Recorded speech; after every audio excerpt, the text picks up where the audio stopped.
O passado não tem força, parte 1, capítulo 1.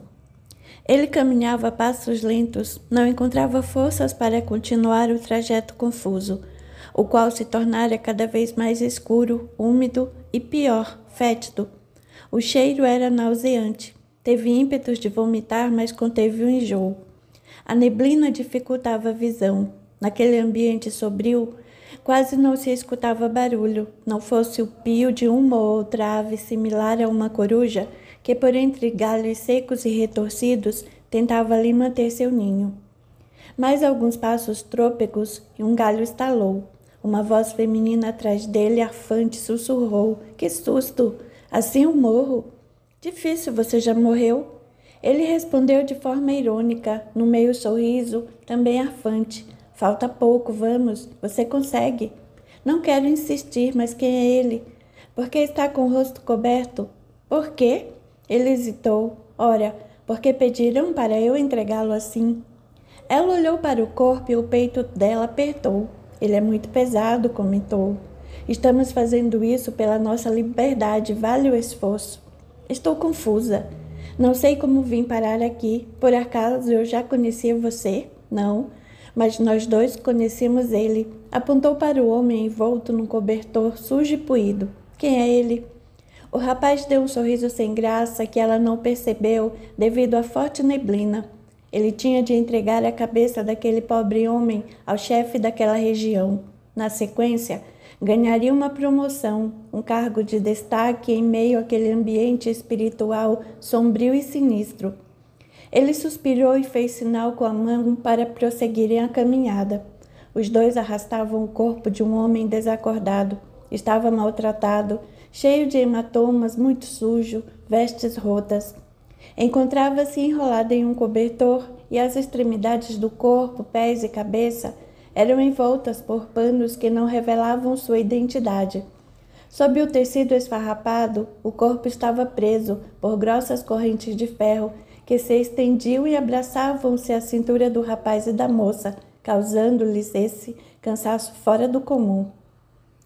Lauro, esse era o nome do rapaz. Na casa dos 20 e poucos anos, tivera uma vida cheia de desajustes no planeta. Envolvera-se com várias mulheres e tinha acabado de conhecer Ariane, a moça que o acompanhava. Ela tinha sido uma das criadas da casa de Miguel, o homem que agora arrastavam. Lauro havia planejado roubar boa parte da fortuna de Miguel e, na sequência, partir para longe e ter uma boa vida, com direito a tudo que o dinheiro pudesse comprar. Todavia, um acidente durante a fuga tirou-lhe a esperança de se dar bem e usufruir as benesses advindas do plano, e morreu. Ariane, por sua vez, apaixonada pelo patrão, entregara-se a ele em pouco tempo, começou a ter enjoos constantes. A governanta da casa, Judite, desconfiada das náuseas, tratou de tomar as providências que julgava corretas para evitar um escândalo. Simplesmente deu um chá abortivo para Ariane. No entanto, errara a dose, e o chá não só matara o feto, como também ceifara a vida da jovem criada. Ariane morreu sem mesmo saber que estava esperando um filho. Ela se apaixonara pelo patrão, contudo, sabia que sua condição social jamais a faria se tornar baronesa. Alegre, bonita e cheia de vida, ao descobrir que morrera, sentiu raiva da vida e do mundo. Queria se vingar. Mas de quem? Da mãe que a abandonara quando pequena? Do padrasto que tentara abusar sexualmente dela? Da governanta que não gostava dela e provocara sua morte? Andando de um lado para o outro, sem saber qual rumo tomar, Ariane conheceu Lauro. Houve uma simpatia entre ambos e passaram a andar juntos. Inconformados com a nova situação, presos em um pedaço do astral inferior, onde a ira e a vingança eram tidas como elementos essenciais para ali permanecerem, perambularam por anos a fio. Lauro soube que se aquele homem morresse e em seguida fosse entregue a Minos, quem o entregasse teria grande chance de progredir naquele inferno. Ariane foi forçada a acreditar que se ajudasse Lauro a carregar aquele homem, que por ora ela mal sabia quem era, ganharia liberdade, Poderia sair daquele espaço hostil e, quem sabe, encontrar um ambiente de paz. Lauro, magro, abatido, barba comprida, avistou um córrego e apontou. Ariane, olhos verdes e cabelos que, se estivessem limpos, seriam alourados e cacheados, estava bem magra. Ao mirar o córrego, ela fez tremendo esforço para chegar até lá. Tenho sede, lamuriou-se. Chegaram próximo ao córrego, abaixaram-se. A água que dele corria não era pura, mas estavam com tanta sede que sorveram o líquido, ignorando o gosto desagradável. Laura palpou o bolso lateral da calça rota e pegou um maço de raiz comestível. Dele tirou uma, mordeu-a e entregou o restante para a moça, agora apoiada em seu ombro. Ela o encarou com um sorriso doce, apanhou a raiz como se fosse uma fina iguaria e, enquanto a mastigava com gosto, confessou a voz afante: "Estou a ponto de desistir." "Sério?" "Sim." Ela mexeu a cabeça. "Não sei se chegarei até o fim. Creio que não terei forças." "Você é forte, minha amiga. Logo vamos entregar o infeliz." Fez um sinal em direção ao homem desmaiado. Ariane mastigou, engoliu e bebericou mais um pouco daquela água escura. Passou as costas das mãos pelos lábios e, ao se levantar, confessou: "Lauro, no fundo eu não me sinto confortável em arrastar alguém e entregá-lo para sabe-se lá o que farão com ele." Ele passou a mão pelos cabelos dela, sujos em desalinho, e a encarou sério. "Esse homem é a chave que vai abrir a porta da sua liberdade e da minha seção. Mas entregar um ser humano, não sei."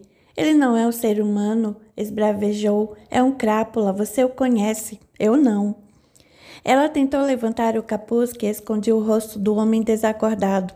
Lauro fez ar de poucos amigos. "Não toque nele, já estamos quase chegando." Ariane aqueceu. "Desculpe. Está pensativa o que foi?" "Por que deseja ficar aqui? Não prefere a liberdade, sair desse mundo sombrio e quase sem vida?" "Quero poder." Lauro fez um gesto com a mão. "Iria para onde?" "Sair desse inferno e cair em outro, talvez pior que este em que estamos vivendo." Ele estalou os dedos e, no mesmo momento, uma coruja soltou um guincho bem alto. Ariane assustou-se e Lauro riu. "Não precisa se assustar. Deve ser uma coruja dando recado a outra, desmarcando o território." "Não gosto desses bichos." Ela foi categórica. "Você não combina com este lugar. Detesto. Assim que Minos me deixa sair, quero ir para bem longe deste buraco. Quero e desejo paz. Apenas isto. Torço para tudo dar certo." "Claro que vai dar certo," repetiu Ariane com voz animada. "Se estamos cumprindo o combinado, mostramos o quanto somos leais a Minos." "A conversa está ótima, entretanto, já descansamos. Agora precisamos ir ao encontro do chefão." Ariane sorriu, jogou o restinho de raiz ali no chão e se recompôs. Lauro também se refez e ambos ajeitaram as correntes na cintura. Ariane desabafou: "Carregar esse corpo por tantos dias não tem sido tarefa fácil. Pensei que não fosse conseguir. E olha que a distância até o Palácio de Minos não é tão longe. Não fosse esse trajeto repleto de labirintos." "Calma, o pior já passou." Escutaram um barulho de galho seco estalando próximo deles. Ariane assustou-se. "Tem alguém aí?" Lauro a tranquilizou. "Não há quase ninguém a perambular neste buraco em que adentramos do astral inferior. Fique tranquila." "Melhor andar logo, Lauro." "Está certo. Vamos juntar toda a nossa força e arrastar esse verme. Falta pouco para chegar até o líder." "Assim espero." Ariane também ajeitou as correntes em sua cintura e deu um passo fazendo força. Lauro fez o mesmo e foram caminhando a passos lentos para a frente. Queriam mais que depressa entregar aquele espírito arrastado sem dó nem piedade a um poderoso chefe da Legião das Trevas e dar continuidade aos seus projetos reencarnatórios. Será que teriam sucesso? Capítulo 2. Conforme os dois avançavam, a neblina ia diminuindo e não demorou muito para avistarem uma construção de aspecto medieval. cujas paredes externas apresentavam desgastes decorrentes da ação do tempo.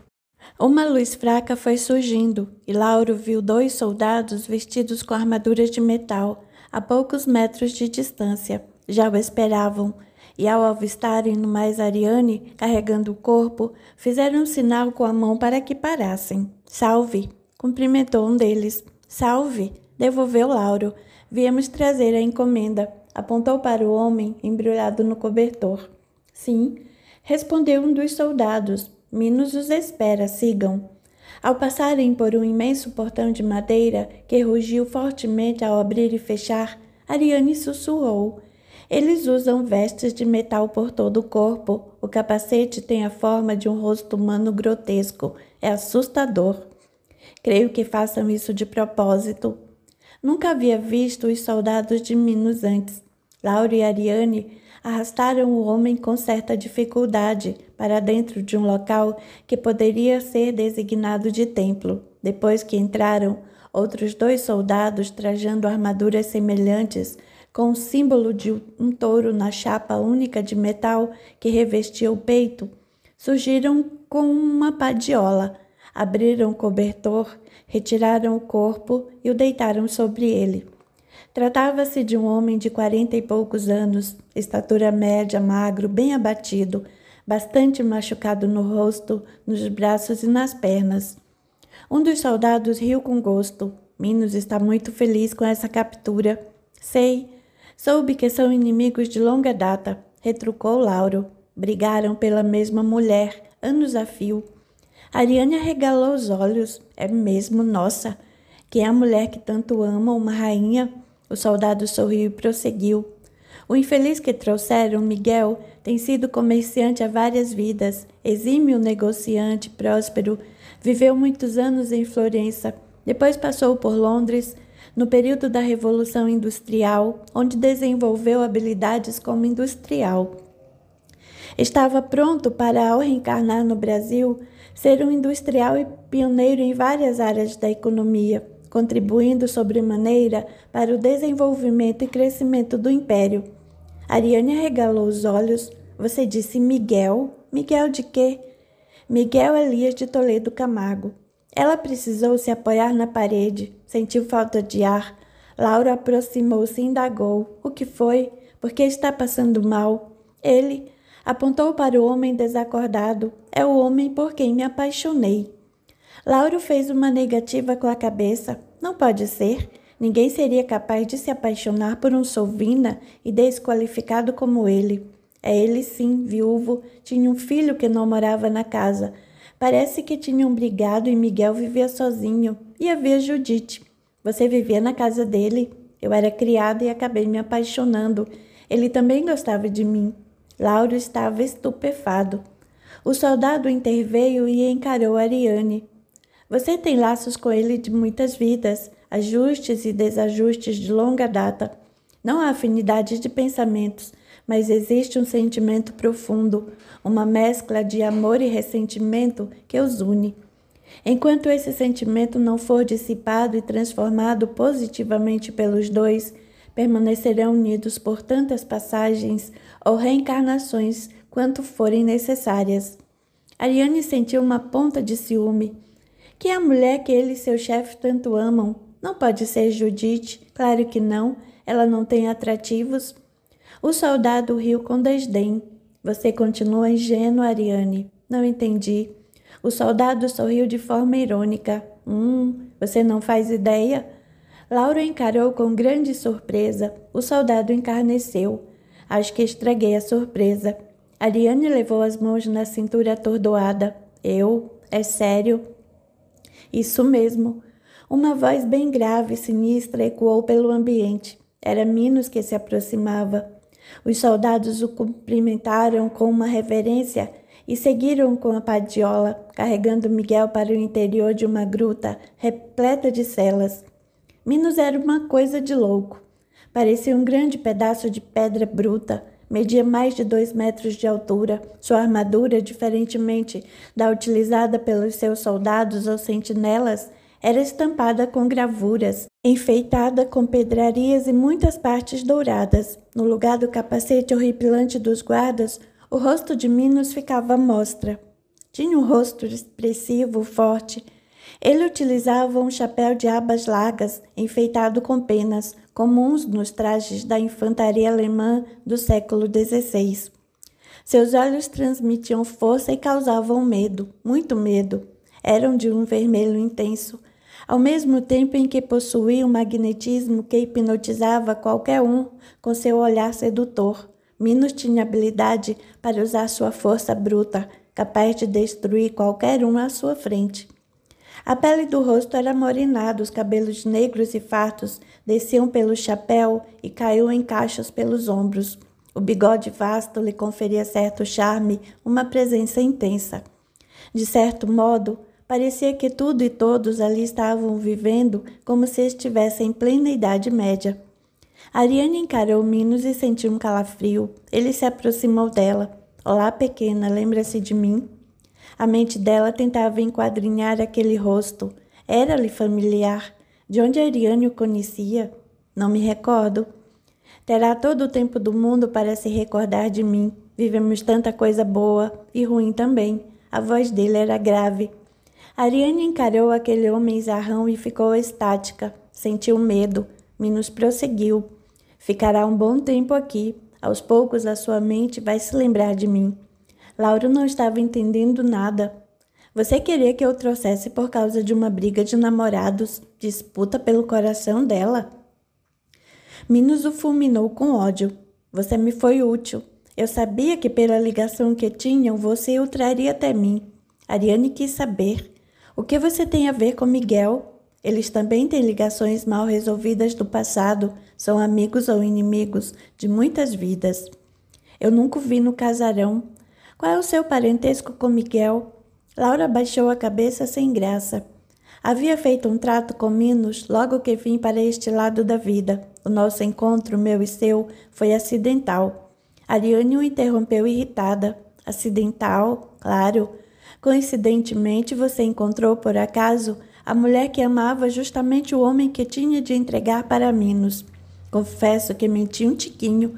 Eu sabia quem você era. Ariane teve ímpetos de estapeá-lo. Você me usou, Lauro. Não foi assim.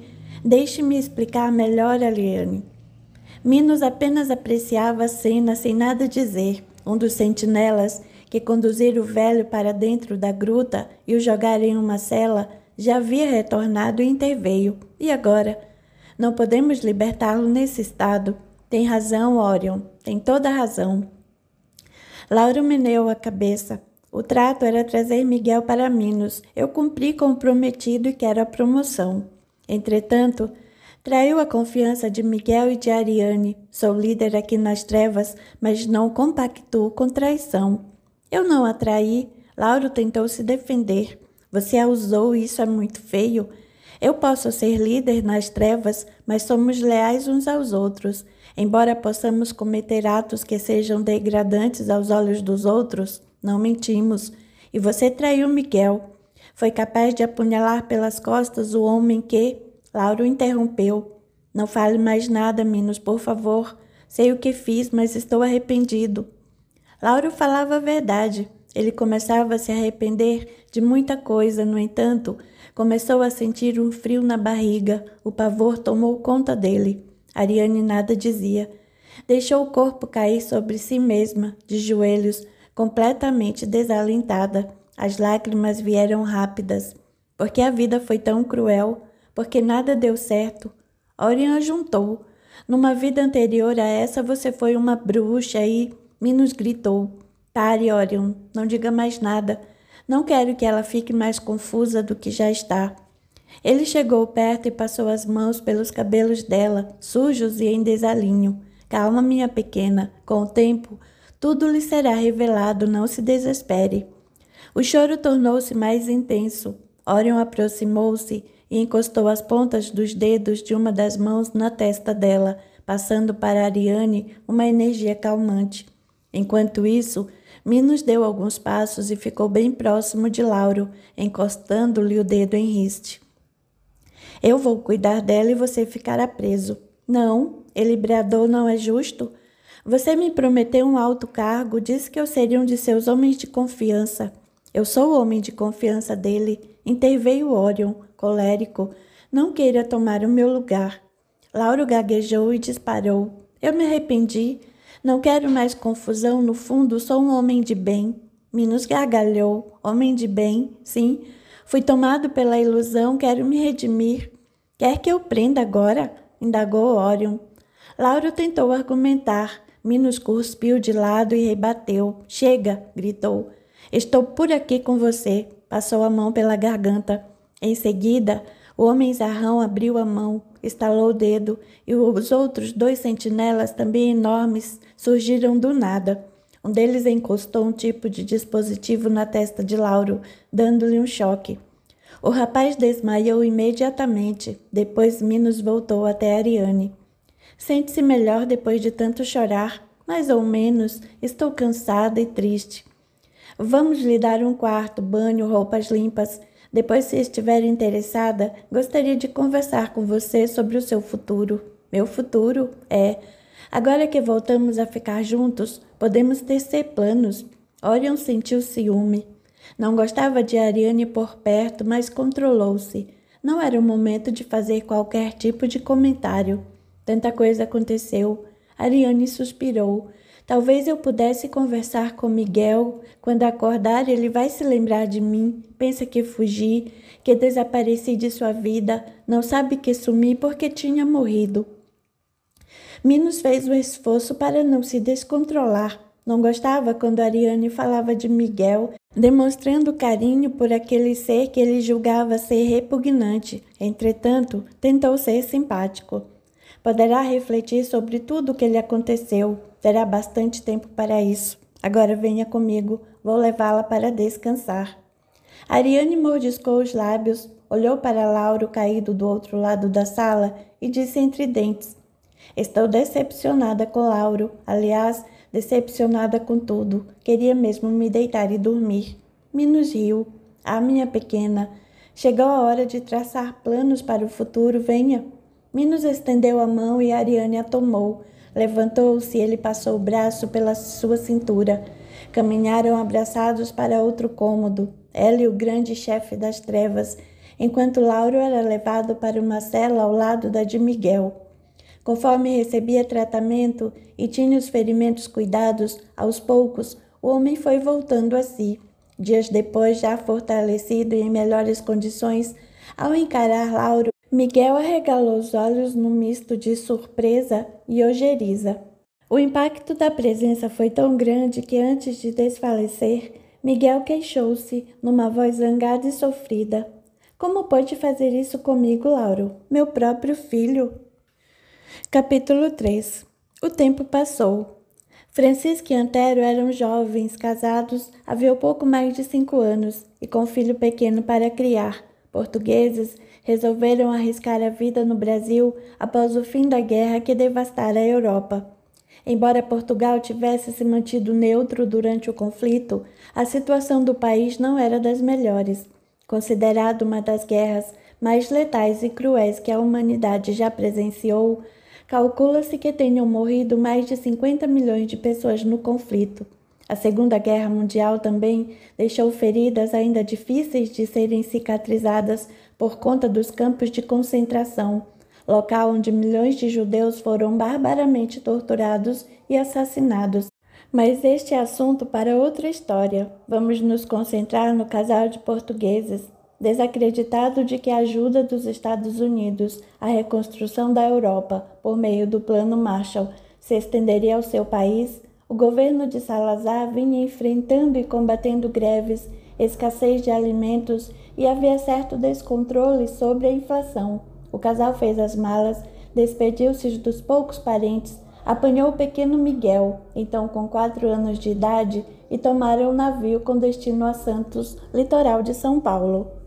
Cabe ressaltar que um dos motivos que levaram Antero a decidir ir para tão longe não eram apenas os problemas que Portugal enfrentava. Ele era mulherengo e envolvera-se com uma moça da região. Um de seus poucos amigos Contara-lhe que ela engravidara de Antero, iria confrontá-lo na frente de Francisca. Tudo o que Antero menos queria na vida era desestabilizar seu casamento. Depois de passar a noite em claro, decidiu que sumir dali seria o melhor a fazer. Antero sabia que um conterrâneo, Joaquim, amigo de seu tio, estava estabelecido no Brasil havia mais de 2 décadas. Era proprietário de um boteco nos arredores do Largo da Sé, no centro de São Paulo. Assim que chegassem ao país, iriam procurar o Joaquim. Era sua esperança. Francisca, por sua vez, de nada desconfiara, ou se havia desconfiado, não deixou transparecer. Ela idolatrava o marido, Antero era tudo para ela. Tão logo o navio atracou em terras brasileiras, a família recém-chegada dormiu no hotelzinho em Santos e no dia imediato tomou o trem para a capital. Pai, mãe e filho desembarcaram na Estação da Luz por volta da hora do almoço. Francisca carregava o pequeno Miguel no colo, adormecido, cansado da viagem. Antero ia na frente, arrastando a mala com uma mão. Na outra, segurava um papel com o endereço do boteco do Joaquim. Logo que deixaram a plataforma, Antero perguntou a um guarda como chegar até o tal bar, que o informou. Não fica longe daqui, mas como está com bagagem, esposa e filho, melhor tomar um carro de aluguel. Estou a levar pouco dinheiro, ele devolveu com o sotaque carregado. O guarda notou que Antero era estrangeiro e estava ali pela primeira vez. Solícito, chamou um amigo que rondava a região da estação com seu táxi. Mário, um moreno grandão, assustou Antero num primeiro momento. Porém, sua fala era mansa e ele tinha um jeito meio caipira, sorriso fácil. Logo cativou Antero e Francisca. Apanhou a mala e a colocou no bagageiro. Em seguida, abriu a porta para Francisca e, com delicadeza, apoiou a mão sobre a cabeça de Miguel, protegendo-o da estrutura da porta.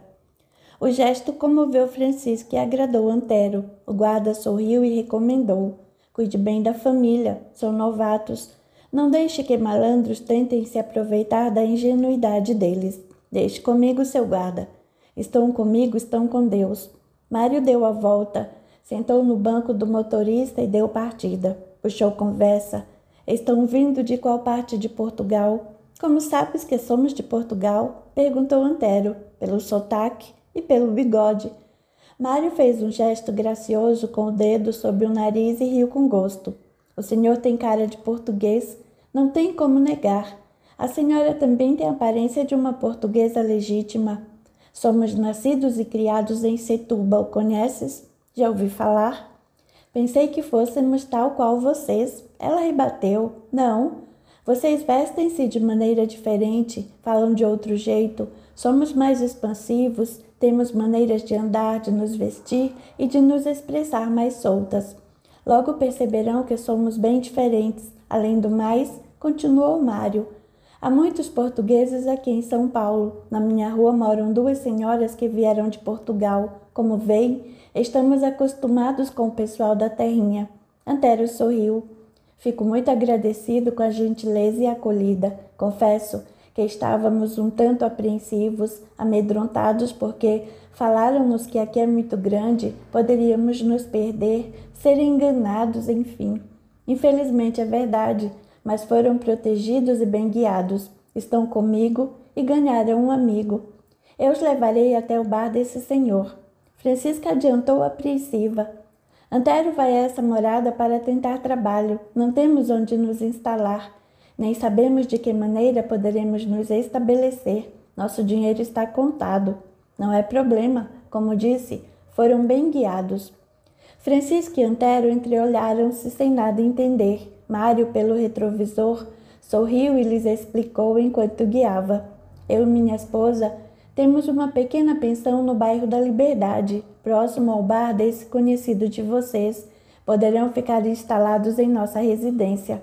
Ficamos imensamente gratos. Agradeceu Antero. Todavia, nosso dinheiro é de fato contado. Não sei se teremos condições de pagar uma morada com comida, casa de banho. Não se preocupem. O importante é terem um lugar para ficar por hora. Depois, resolveremos o resto. Francisca deixou que uma lágrima escorresse pelo canto do olho e gentilmente tocou o ombro de Mário. Em seguida, acariciou o rosto do pequeno Miguel, que dormiu um sono irrequieto. Mário quis saber. O menino tem alguma coisa? Parece agitado, mesmo dormindo? Francisca respondeu com voz preocupada. Desde o meio da viagem, Miguel não anda bem. Enjoou durante todo o trajeto, dorme e acorda a chorar. Deve ser a mudança de país, de clima. Mário deu um imenso sorriso e nada disse. Antero comentou. O senhor está a ser muito gentil conosco. Não encontro palavras de agradecimento. Não precisa agradecer. Tudo o que fazemos na vida volta para nós em dobro. Capítulo 4. Mário dobrou numa ruazinha sem saída nas imediações da Rua da Glória. Era uma viela bonitinha, com jeito de vila. As poucas casas eram parecidas, geminadas, pintadas na cor bege, portões e janelas na cor marrom e com jardinzinho na frente de cada uma delas. Havia uma maior nos fundos, bem espaçosa, com jardim lateral, garagem, que ressaltava pelo tamanho e pela beleza. Era a pensão de Mário. Francisca desceu do carro e o pequeno Miguel acordou choramingando. Uma menina bonita, morena, olhos grandes e cabelos pretos longos e em tranças, de 4 anos, mesma idade que a dele, veio correndo alegre e o puxou pela mão. Vamos brincar de pular corda?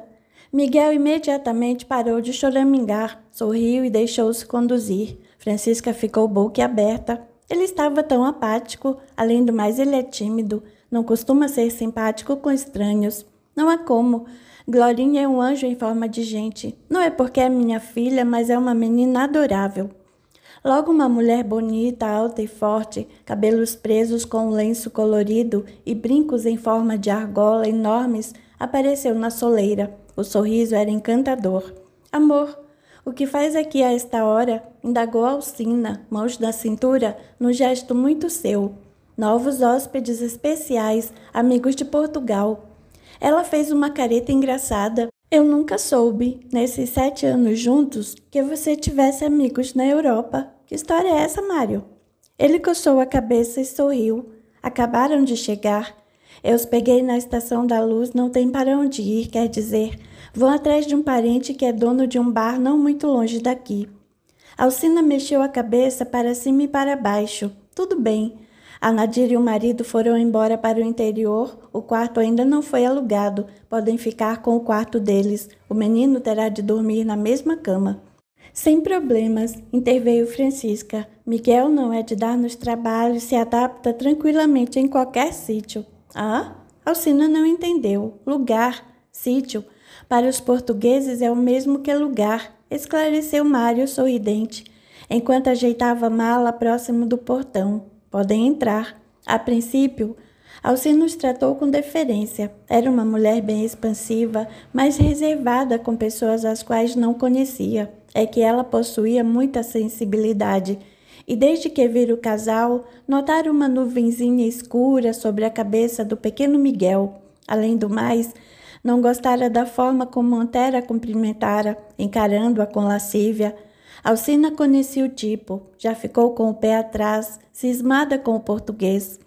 Mário percebeu o olhar característico e assim que teve oportunidade a sós, quis saber. Conheço você como a palma da minha mão, é simpática com Deus e o mundo. O que a fez ser um tanto fria com esse casal? O que viu? Nada. Amor, eu a conheço. Não precisa me esconder essas coisas, enfatizou. Alcina não queria deixar o marido irritado acerca das suspeitas dela sobre o português. Iria ficar de olhos bem abertos, mas fez sim com a cabeça e falou. Tem algo estranho com o garoto, esquisito, nunca vi antes. O quê? Não sei ao certo, é como uma sombra que o acompanha à distância. Tenta chegar, mas parece que é impedida de atacá-lo. Alcina falou e arrepiou-se toda. É só um garotinho. Não se esqueça de que o corpo dele abriga um espírito que já viveu muitas vidas. Tem como fazer alguma coisa para que ele não seja prejudicado ou que não nos prejudique? Não sei.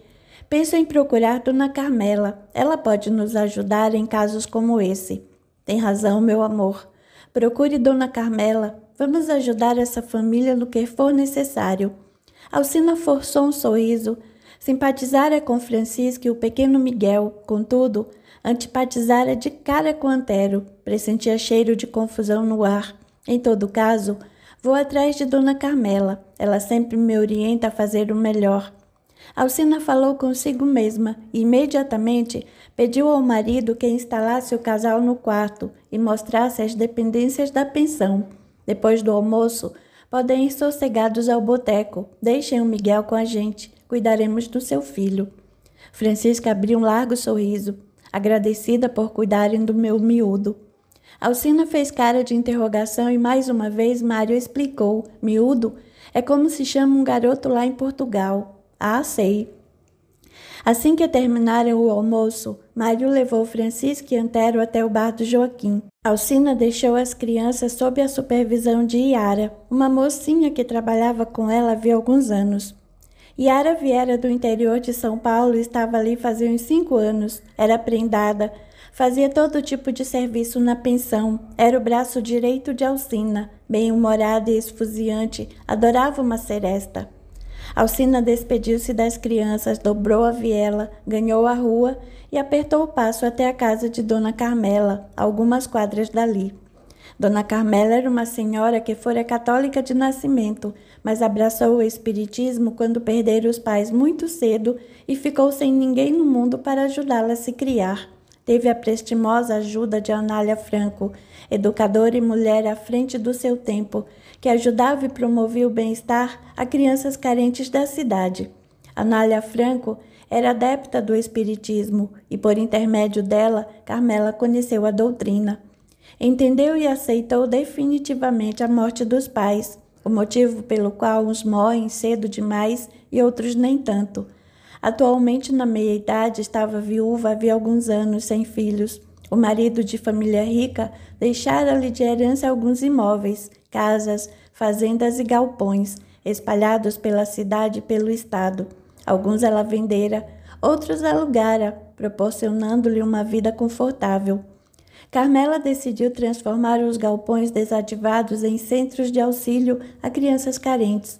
Com a ajuda de senhoras da sociedade e de religiosos, alguns galpões se transformaram em orfanatos, outros em asilos. Ao longo do tempo, outras senhoras e industriais, tocados pela iniciativa, começaram a ajudar. Uns doavam roupas de sua própria confecção, outros forneciam a refeição das crianças, os móveis, os remédios. Assim, Carmela recebia ajuda e tinha condições de aumentar o número de assistidos. Depois que as crianças eram acolhidas e tinham suas necessidades básicas atendidas, era momento de Carmela lhes transmitir ideias positivas acerca de si mesmas e da vida. Muitas delas, a maioria, conseguiam perceber que estavam tendo uma autoestima melhor. Carmela não se casou de novo.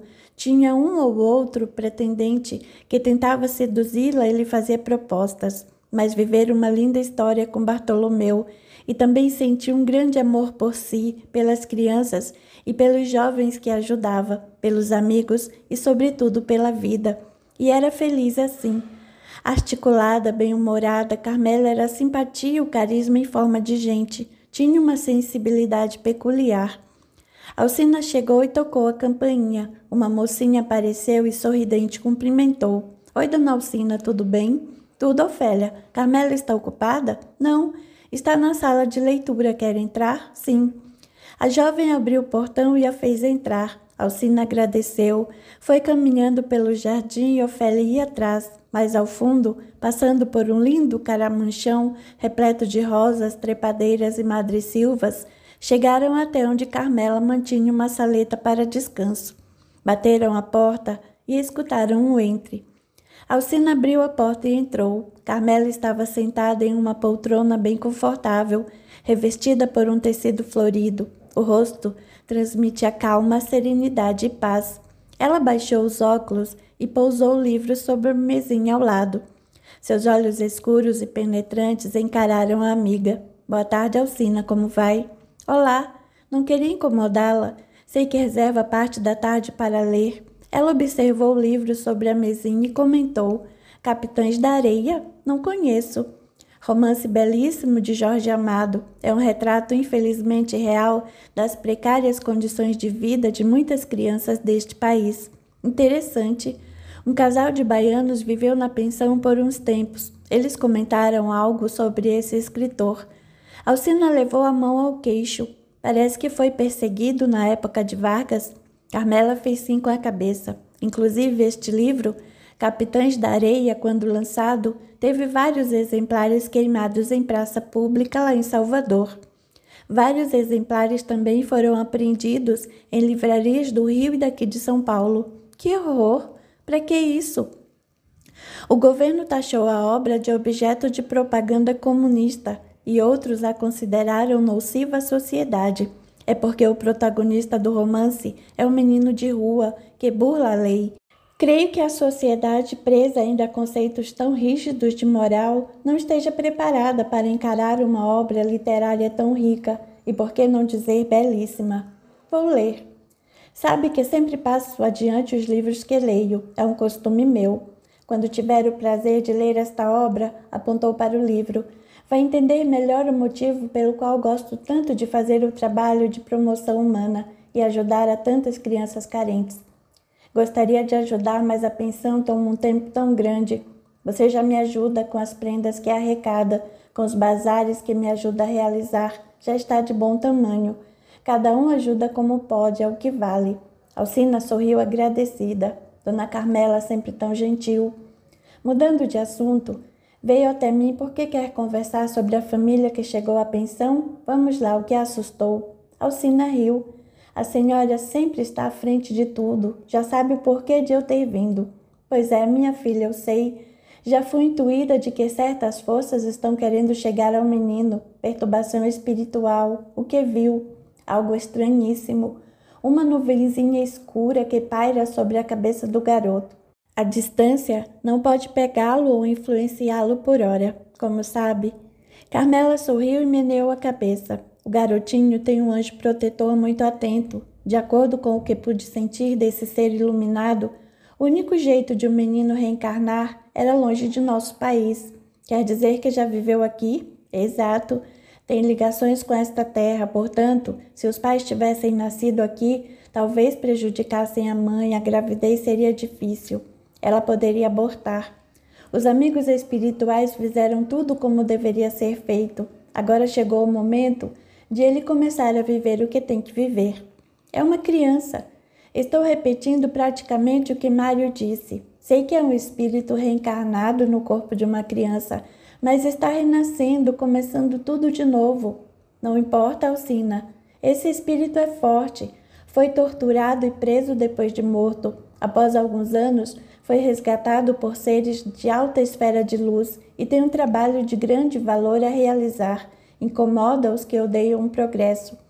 Alguns espíritos ligados às trevas não queriam que ele retornasse, mas ele foi forte, corajoso e, sabendo que viriam atrás dele, decidiu por livre e espontânea vontade renascer e encarar os desafios.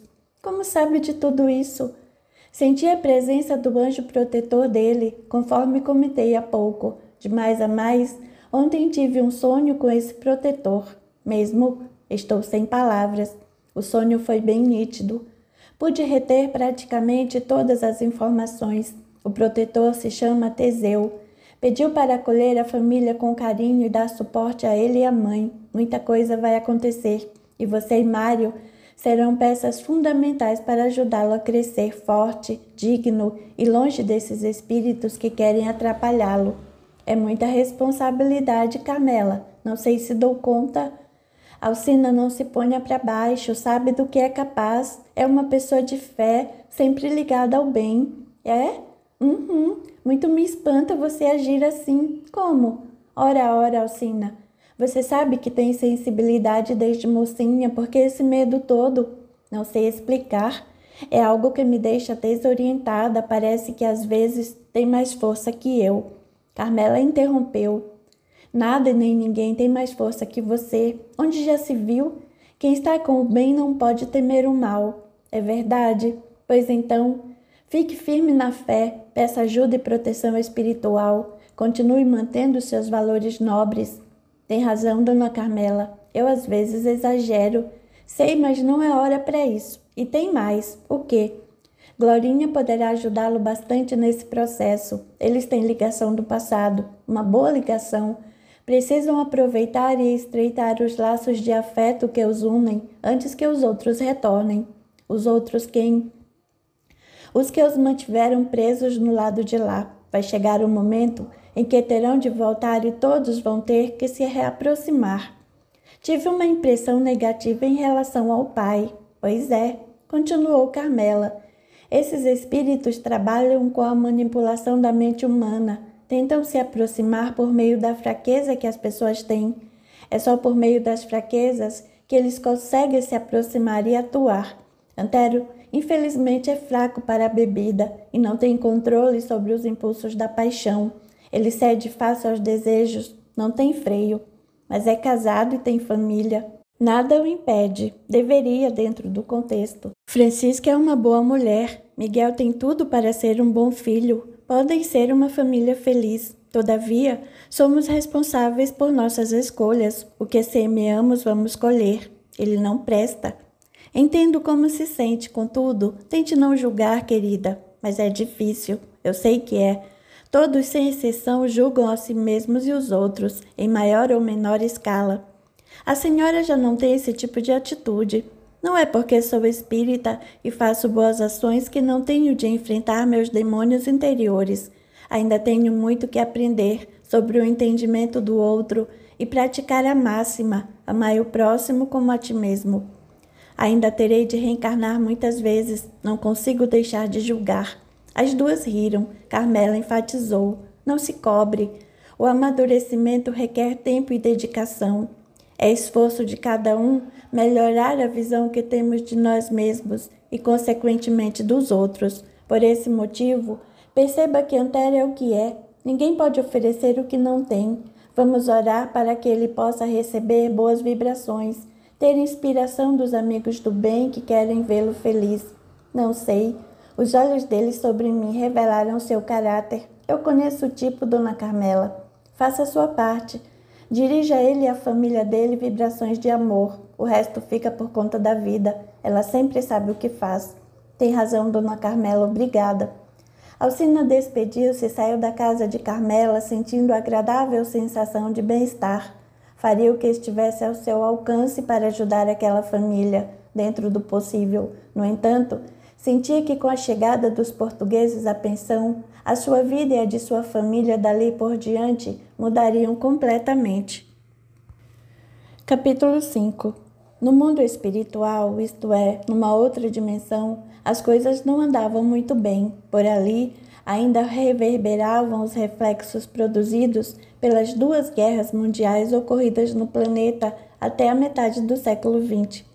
Depois de lutar contra as forças do bem nas duas guerras, escondido em um local muitos metros abaixo da crosta, Minos perdera boa parte de sua tropa. Andando de um lado para o outro, esbravejava com os poucos sentinelas que lealmente ainda o acompanhavam. Cadê o infeliz do Lauro? Sabe para onde aquele vagalumes do bem o levaram? Orion, o fiel companheiro, respondeu. Após o término da Segunda Guerra, quando sofremos a invasão dos seres de luz e Teseu arrancou Lauro de nós, perdi sua localização. De onde estamos, fica difícil procurar um meio de encontrá-lo. Pois suba e encontre esse meio, Orion. Muitos dos que estavam ao nosso lado debandaram, fui traído. Só posso contar com você e alguns poucos soldados. Jamais vou deixá-lo, mestre. Minos sorriu. Sei que é leal a mim. Há séculos está lutando ao meu lado e continuarei assim séculos adiante. Obrigado. Mudou o tom e seu rosto adquiriu uma fisionomia diabólica. Agora vá atrás daquele imbecil. Já perdemos o pai dele. Fique tranquilo, porque um de nossos sentinelas localizou o pai. Que ótimo! Animou-se Minos. Traga-o até aqui. Impossível, mestre. O dito cujo reencarnou há pouco no planeta. É um menino ainda. Nada podemos fazer por hora. Minos rangeu os dentes com raiva. Se Lauro estivesse aqui, poderíamos usá-lo para atormentar a criança. Entretanto, o infeliz foi levado pelo grupo da luz. Nós o teremos de volta, mestre.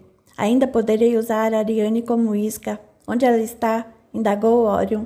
A pequena descansa a sono solto. Faz anos que dorme. Não acha que está na hora de ela despertar e... Minos o interrompeu com secura. Eu sei o momento certo em que a Ariane deverá acordar. Agora, trate de tentar localizar o miserável do Lauro. E depois, se puder, envie um dos nossos para ver em que condições cresce o garoto. Sim, mestre. Todavia, quero que só avaliem o local, estudem a fundo os pontos fracos da família e de quem estiver próximo deles. Não quero que atuem sobre o menino, nada de obsessões por agora. Já fui informado de que o pai pode ser a porta de entrada para perturbar e desequilibrar a família. Pode deixar, conte comigo. Orion saiu da gruta escura e úmida e Minos sorriu, acendeu um charuto, soltou uma baforada para o alto e entrou em uma câmara iluminada por uma luzinha vermelha. Ariane dormia dentro de um caixote de vidro com pequenos orifícios nas laterais para que o ar pudesse entrar e reciclar-se. Ele a olhou com carinho e murmurou: mais alguns anos e você vai reencarnar e vai trazê-lo de volta para mim. Dessa vez, Miguel não escapará. Aproximou-se da estrutura de vidro, levantou a tampa e encostou o dedo na testa de Ariane. Ela estremeceu e em sua mente passaram cenas as mais diversas. Ariane seduzindo homens, dominando-os, escravizando-os, fazendo-os de idiotas. Homens se atiravam a seus pés, outros se matavam, muitos se pegavam a tapa e se digladiavam. Minos sugestionava uma série de situações, como se Ariane tivesse vivido ou estivesse vivendo aquilo. O sistema límbico dela registrava tudo como verdadeiro e era o que importava. Os estudos de neurociência revelam que o cérebro não distingue o real do imaginário. Por exemplo, se assistimos a um filme de terror, nosso corpo vai se comportar como se estivesse vivenciando as cenas horripilantes do filme. Isso porque, quando o cérebro se altera, os sentidos se intensificam e o medo cria um estado de alerta que dá forças às experiências ruins. Minos sabia exatamente o que produzir em Ariane, sabia como intoxicar as redes neurais de seu perispírito com crenças e ideias negativas a respeito de si mesma e dos homens. E ela não precisava estar acordada para absorver essas crenças. Passava das 4 da tarde, quando Glorinha cansou-se de brincar. Uma outra menina também largou a corda e Miguel quis saber. E agora? Banho? Como? Hora do banho. Alcina veio logo atrás. A menina que estava com ele se despediu e foi para casa. Glorinha puxou a mão de Miguel e entraram na pensão. Depois de tomarem banho e vestidos com pijamas, prontos para o jantar, Glorinha notou uma presença próximo de Miguel. Indagou com naturalidade. Oi? Teseu surpreendeu-se a princípio, depois lembrou-se da facilidade com que as crianças veem os espíritos. Está me vendo? Interrogou no sorriso. Estou. É amigo do Miguel? Somos conhecidos. Vamos brincar? Não posso por hora. Vim apenas para uma visita rápida. Miguel também percebeu a presença e perguntou: quem é você?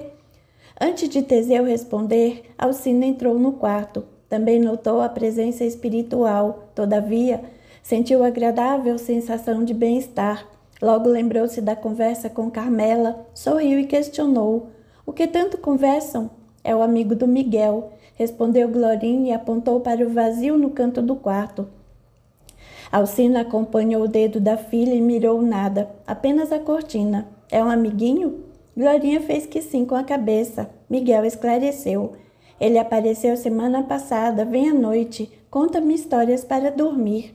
Alcina continuou a mirar o vazio, fechou os olhos e fez uma pergunta ao espírito. É amigo do menino? Sou o guia dele. Dona Carmela já falou de mim para você. Alcina sorriu e ele prosseguiu. De vez em quando venho visitá-lo. Miguel corre algum perigo? Ele não. Entretanto, a vida segue seu rumo e mudanças ocorrerão. Em breve, Miguel precisará do seu apoio. Tenho a certeza de que ele não irá negar ajuda. Claro que não. Preciso ir. Teseu despediu-se, não sem antes deixar no ambiente uma energia tranquilizadora e agradável. Ao se desvanecer no ar, Glorinha fez um muxoxo. Ele foi embora, mamãe. Alcina procurou manter um tom natural na voz. Vamos jantar? As crianças obedeceram. Para elas, A aparição era algo comum e corriqueiro, fenômeno conhecido por muitos como amigo imaginário. Alcina ficou matutando. Vou esperar os pais chegarem. Foram ao bar. Não devem demorar. Preciso conversar com eles sobre esse assunto. Francisco e Antero chegaram animados. Eles conseguiram encontrar Joaquim e o conterrâneo dera emprego a Antero. Seria atendente do bar. O salário era baixo, mas era um começo. Antero começaria a trabalhar na manhã seguinte. Francisco oferecera seus serviços como lavadeira e arrumadeira. Havia sido recomendada por um conhecido de Joaquim. Iria também no dia seguinte até a casa. Ficava um pouco longe, em bairro distante do centro, mas valia o sacrifício. Juntando o salário dela e o do marido, daria para pagar a pensão e viverem com certa dignidade. Ao ver a felicidade estampada no rosto do casal, Alcina achou melhor deixar a conversa sobre a presença espiritual para outro momento. Hoje é dia de celebração. Eles acabaram de chegar e estão animados com o recomeço. Vou ficar de olho nesse português. Depois, conversarei com eles sobre a parte espiritual. Vamos dar tempo ao tempo.